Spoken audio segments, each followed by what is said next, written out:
guys? Ryan Dennis here with the A Scene, your premier source for all things entertainment right here in Atlanta. And it's a special occasion. It's the official kickoff of award season. And joining me today is Steve Kahn, the awards editor at TheWrap.com, to talk about the biggest awards party kicking off the season, the Golden Globes. Thanks for joining me today, Steve. Sure, thanks for having me. Now, this is an award show unlike any other this year. The Golden Globes is in 2 locations this year. Tell me about what's different. Well, everything is different. The lure of the Golden Globes is that everybody is in one little room and they're all getting drunk together. That's not happening this year. It's like, Tina Fey will be in New York, Amy Poehler will be here. Some of the presenters will be live at these locations, but all the winners are going to be accepting from home. So, maybe they'll be getting drunk separately, but not together. It's, they haven't had a virtual Golden Globes show since there was one year when they did it as a press conference because of the Writers Guild strike. But otherwise, this is unlike any Golden Globes you'll ever see. And, we're retiring our tux for the evening. We're not wearing our tux. We're in our homes and we're watching the show unlike before. But tonight, there's another conversation going on about history. And tell me a little bit about what are some of the historic moments that we can expect. Well, if Nomadland wins, or if Promising Young Women, if either of those win for Best Dramatic Film, that's the first time a film directed by a woman has ever won in that category. There are 3 women who are nominated for Best Director. They've nominated 7 women in 77 years, and they nominated 3 of them this year. So that would be record breaking because the only woman who's ever won in that category is Barbra Streisand. So there's things like that. Chadwick Boseman could become this, he's up in 2 categories. He could be the second posthumous winner in either one of those categories. And no male actor has ever won 2 awards in the same night at the Golden Globes. So he could do it, and Sacha Baron Cohen could also do it. I want to talk to you about some of the recent reports about the Hollywood Foreign Press and the call for diversity in award shows.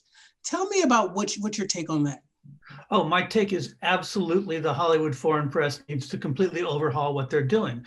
I mean, it's absurd that it's 87 foreign journalists who are chosen, it seems like mostly because they're not in competition with each other. They don't have a single Black voting member, and they're handing out awards that we're supposed to pay attention to. It's ludicrous. And I think the good thing is, with the timing of all of this, they know it's ludicrous. I think this is the last Golden Globes we're going to see with this particular version of the Hollywood Foreign Press Association. I think they're going to do some explaining and apologizing tonight on the air.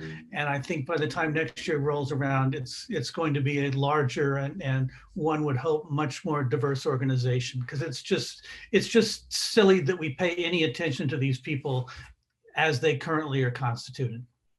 Absolutely. And, Hollywood's biggest night, is it still true that, the Golden Globes kind of sets the precedent for the other award shows with the winners?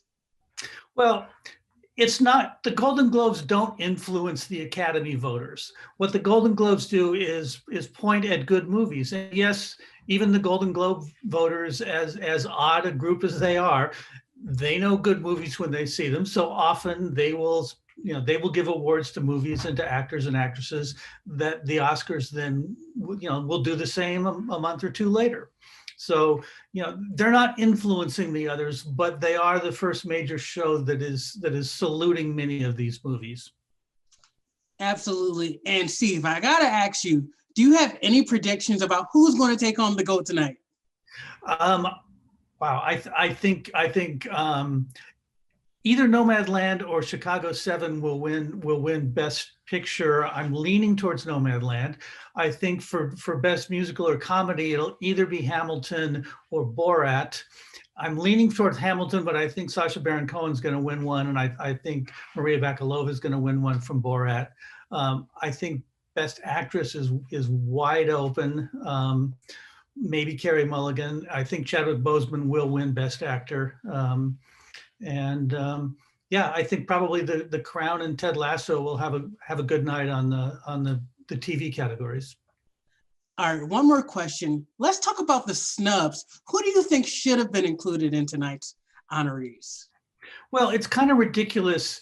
If Regina King was nominated for Best Director, why isn't One Night in Miami nominated in the Best Picture category? I mean, I think that's an obvious one. And then there's things like, this movie called Music that Sia directed a couple of years ago that is nominated for Best Musical or Comedy, and I haven't seen it. It's at 11% positive on Rotten Tomatoes. It would be the worst reviewed movie ever to win a Golden Globe. And Sia has already apologized for the way it depicts autistic people. So that's not a snub. That's sort of the reverse. That's a sort of jaw-dropping surprise. And there are plenty of other movies that could have been in that spot instead. Steve, I got to thank you so much for joining me tonight. I am so excited to watch this award show. I know it's going to be unlike any other event. Yep. And for more on the A Scene, make sure you go to 11alive.com/the A Scene for the latest on the entertainment right here in Atlanta.